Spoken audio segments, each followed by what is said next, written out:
Ang kalisod dili igong rason aron mawad og paglaom ang usa ka tawo kay nagipakita sa 24 anyos nga bulanong usa ka polio victim halos sa tibuok niyang kinabuhi. Si Faye Marie Dumabok sa report.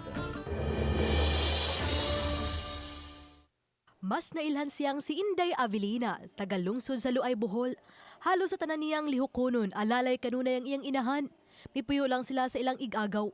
Sa kapin o sa katuig siya, gikumbulsyon si Inday Avelina ug na-diagnosed nga may polio. Sukad nitong panahona, kargahon na siya siyang inahang si Finansya, bisan diha na sa iyang pagtungha sa elementarya.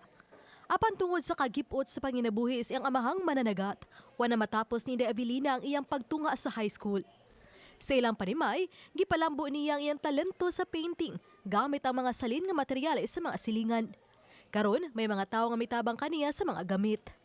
Thank God that He gave me talent sa pag-painting.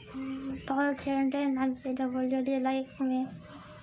Di na to kadaon atong panglaom. Gamit ni Avelina ang acrylic sa pag-paint. Sagad ang kaanindot sa kalikupan, mga hayupan, prutas o bisan na ang Madonna and Child. Mapasalamat to ng iyang pamilya kay sayo nin tuiga ang mga painting ni Avelina maunay nibuhi kanila, ilabi na sa panahon sa ECQ. Muhalin ang iyang drawing gikan sa 250 ngadto sa 300 pesos matag usa. Tungod sa among kawadon, pasalamat usab ako sa akong anak bisan ingon ana ang iyang kahimtang nakatabang gyapon siya kanamo.